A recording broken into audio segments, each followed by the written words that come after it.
Hello everyone, स्वागत है आपके अपने YouTube channel online GK GS classes में। आज की यह क्लास जो है क्लास 12th के हिंदी ग्रामर का वीडियो नंबर 2 है और आज की इस क्लास में आप सीखेंगे उच्चारण स्थान। अब कहेंगे किसका उच्चारण स्थान? तो वर्णों के उच्चारण स्थान। इससे पहले वाले क्लास में आपने वर्ण पढ़ा था। वर्ण किसे कहते हैं, स्वर वर्ण क्या है, व्यंजन वर्ण क्या है, इन सबको आप पढ़ के आ रहे हैं। तब जाकर आप ये जो है दूसरा क्लास कर रहे हैं जिसमें आप पढ़ेंगे वर्णों के उच्चारण स्थान। और ये टॉपिक जो है इतना इंपॉर्टेंट है कि इससे 1 या 2 क्वेश्चन जो है आपके एग्जाम में पूछे जाएंगे। तो आइए जो है आज आप सीख जाएंगे कि उच्चारण स्थान जो है किस वर्ण का कहां से होता है। आइए सीखते हैं। सबसे पहले आपसे प्रश्न पूछा कि वर्णों के उच्चारण स्थान क्या है, इसकी परिभाषा दीजिए। तो आपको सबसे पहले हम परिभाषा सिखाते हैं। लिखल है, मुख के जिस भाग से वर्णों का उच्चारण किया जाता है वह भाग उस वर्ण का उच्चारण स्थान कहलाता है। यानी कि मुंह के जिस भाग से जौन सा वर्ण निकलेगा, मतलब कि क जो है कहां से निकल रहा है बोल के देखिए, कंठ से निकल रहा है। तो क का उच्चारण स्थान जो है कंठ हो गया। ठीक है, तो परिभाषा आप समझ गए कि मुख के जिस भाग से वर्णों का उच्चारण किया जाता है वह भाग उस वर्ण का उच्चारण स्थान कहलाता है। सबसे बढ़िया बात आप सीखें। अब आपसे कोनो पूछ देवे कि उच्चारण स्थान कितना प्रकार के होता है, तब मुख्य रूप से उच्चारण स्थान जो है मुख्य रूप से 6 प्रकार के होता है, लेकिन टोटली गिनेंगे हम लोग तो जो है 9 प्रकार के होता है। अब इसमें डिफरेंस कैसे जो है हम लोग जानेंगे। देखिए, आपसे कोनो पूछा कि आप मुख्य रूप से कितने भाई बहन हैं, तो आप अपन माई बाबू के कितना भाई बेटा बेटी हैं वो जोड़ के बताएंगे।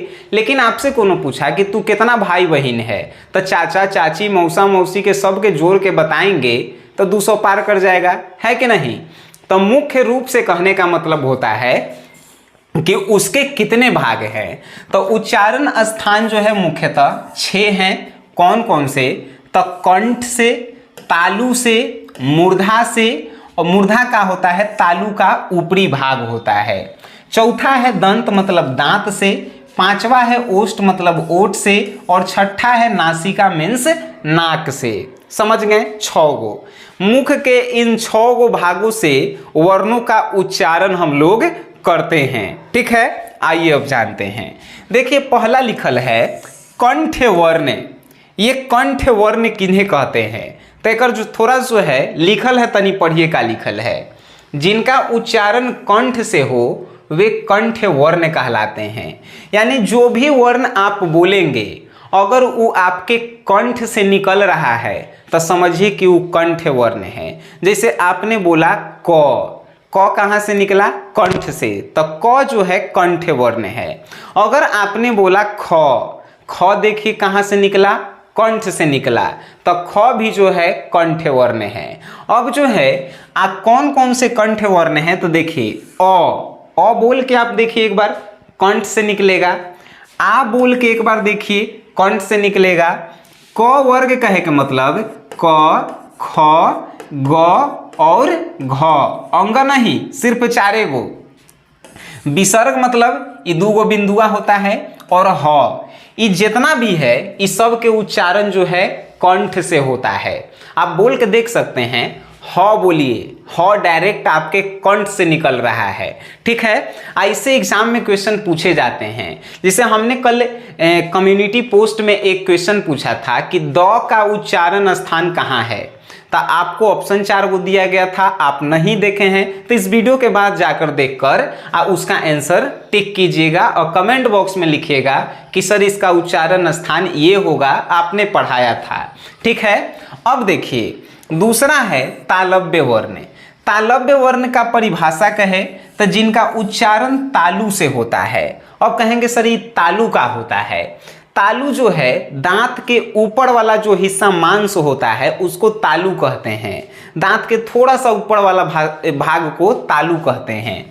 तो जिनका उच्चारण तालु से होता है वे तालव्य यानी कि तालु वर्ण कहलाते हैं।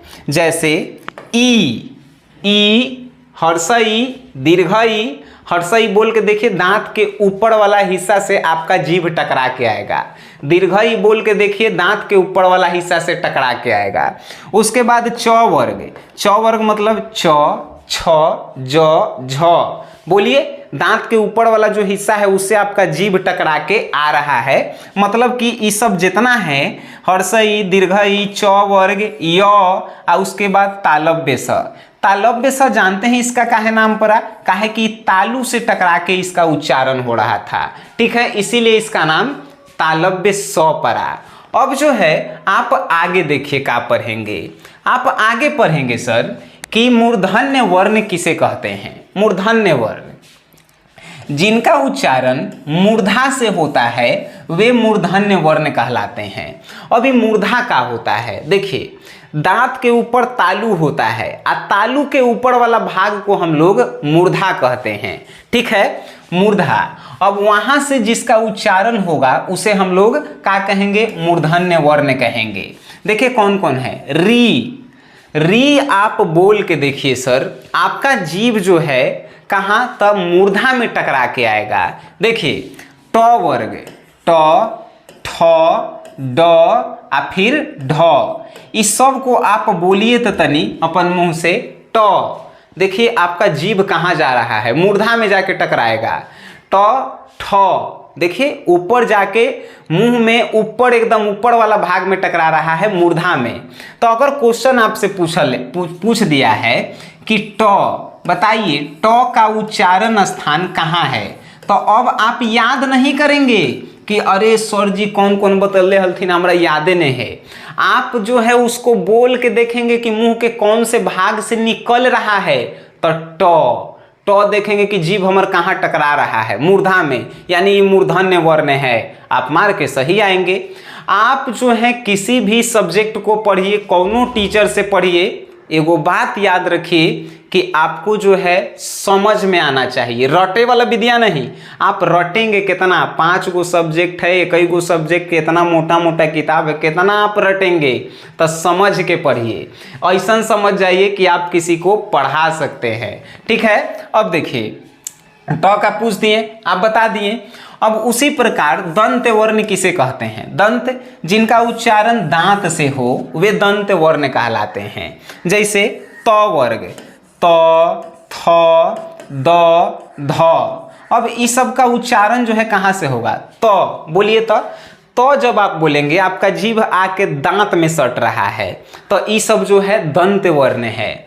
जैसे ही आप है स बोलेंगे, दंती स, तो आपका जीभ दांत में आके टकराया, इसीलिए इसका नाम पड़ गया दंती स। दंती स मतलब कि दांत से इसका उच्चारण हुआ है। ठीक है, अब जो है ल बोल के देखिए, जीभ जो है दांत में आके टकरा रहा है, तो ये सब जो है का है? दंत वर्ण है। अब आगे 5वां नंबर है ओष्ठ वर्ण। ओष्ठ मतलब कि जिनका उच्चारण ओठ से हो वे ओष्ठ वर्ण कहलाते हैं। जैसे हर्षऊ, दीर्घऊ तथा प वर्ग। प वर्ग मतलब कि प, फ, ब और भ। ठीक है, इस सब के उच्चारण जो है कहाँ से होता है? ओठ से होता है। विश्वास नहीं है तो आप बोलिए तनी प। देखिए तो ओठ आपका गोल हो जा रहा है। प, फ, ओठ से हो रहा है उच्चारण, इसीलिए इसे जो है हम लोग ओष्ठ वर्ण कहते हैं। ये सब एग्जाम में क्वेश्चन आवे, रट के मत जाना, पहले ही हम बता रहे हैं। वो जब क्वेश्चन देखो और उसको अपने मुंह से बोलो कि कहाँ से आवाज आ रहा है, बस आंसर लगा के चलाओ। 2 नंबर लेके आवेला है एग्जाम में से, ई टॉपिक में से, याद रखना। ठीक है, अगर आप इसके जो है नोट्स चाहते हैं, आप जो है लिंक जो है डिस्क्रिप्शन में होगा SGS क्लासेस के। SGS क्लासेस जब आप डाउनलोड करेंगे तो हिंदी के कोर्स एगो खुल के आएगा जेकर प्राइस है 199, 199 रुपया में। जानते हैं हम लोग हिंदी में आपको का देते हैं? पूरा बुक आपको पढ़ा दिए हैं हम। पोएट्री सेक्शन, पोएट्री मतलब काव्य खंड, गद्य खंड, सबके ऑब्जेक्टिव सब्जेक्टिव नोट्स रहेगा, टेस्ट सीरीज रहेगा, क्वेश्चन बैंक सॉल्यूशन रहेगा, मॉडल पेपर सॉल्यूशन रहेगा। इतना सानी कि आप उम्मीद भी नहीं किए होंगे कि 199 रुपया में कोनो आपको इतना देगा। ठीक है, जब हम हिंदी की बात कर लिए तब ग्रामर दे ही रहे हैं आपको, ग्रामर के टेस्ट सीरीज देंगे, बहुत कुछ हम आपको देंगे मात्र 199 रुपया में। चलिए, ओष्ठ वर्ण आप जान गए, ये सब बउआ वाला चीज है जो आपको नर्सरी में पढ़ाया गया होगा। आइए अनुनासिक वर्ण को जान लीजिए। अब कहेंगे सर ये अनुनासिक वर्ण का है, नाम में ही परिभाषा छुपल है दोस्त, जिनका उच्चारण नाक और मुंह दोनों से होता है उसे अनुनासिक वर्ण कहते हैं। आपको विश्वास नहीं है तो ये 5 गो अक्षर है जिसे पंचमाक्षर कहल जाता है, जैसे कि अंग, इय को जो है यहाँ पे अ लिख देले है, इय इसे लिखाता है, टवर्गी न और म। ये बोल के आप देखिए तनी, म आपके नाक से भी जो है निकला है आवाज और मुंह से भी निकला है, नौ नाक से भी जो है आपका आवाज निकल रहा है, देखिए बोल के आप, इयो नौ से भी निकला, नाक से और मुंह दोनों से निकला है आवाज। तो जो नाक और मुंह से निकले उसे हम लोग कहते हैं अनुनासिक वर्ण। कौन? अंग, इय, टवर्गी न, म। अनुस्वार, अनुस्वार भी नाक और मुंह दोनों से निकलता है। चंद्र बिंदु भी नाक और मुंह दोनों से निकलता है। ठीक है, अब जो है एजा लिखल है कंठ तालव्य, कंठ तालव्य यानी जिनका उच्चारण कंठ और तालु दोनों से हो वे कंठ तालव्य वर्ण कहलाते हैं। कंठ तालव्य वर्ण कौन कौन है बुआ? तो ये देखिए, ए और ए बोल के देखिए तनी, ए जो है कंठ से निकला, आपके तालु में जाके जो है स्पर्श किया, छुआ है। ए आपके कंठ और तालु दोनों से उच्चारण हो रहा है, ए और ए। आगे देखिए कंठोस से, कंठोस से मतलब कंठ और ओठ है, जिनका उच्चारण कंठ और ओठ दोनों से हो उसे कंठोस से वर्ण कहते हैं।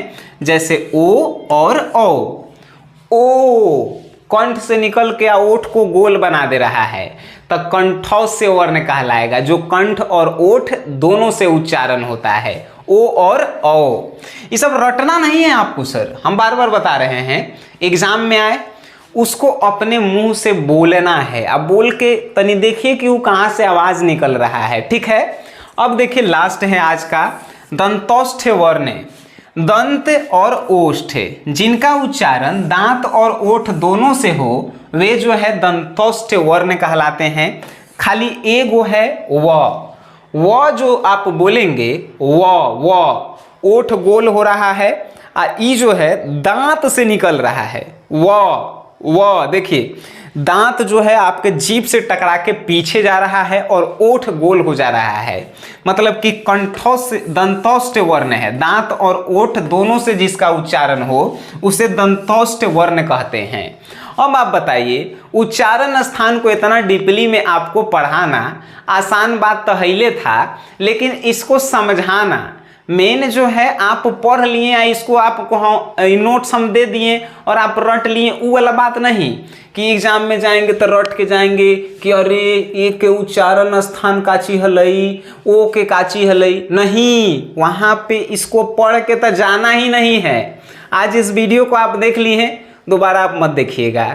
इस वीडियो के बाद आप डायरेक्ट एग्जाम में जाइएगा, जो भी क्वेश्चन पूछेगा उसको मुंह से बोलना है और देखना है कहाँ से आवाज निकला, उसके बाद आंसर मार देना है। कम्युनिटी पोस्ट में जाइए, आपको क्वेश्चन हम दे के रखे हैं उसको सॉल्व कीजिए। ठीक है, यूट्यूब पे आप इसके नोट्स चाहते हैं, आप अपन एप्लीकेशन SGS क्लासेस को डाउनलोड कर सकते हैं, लोगो यहाँ पे दिख रहा होगा।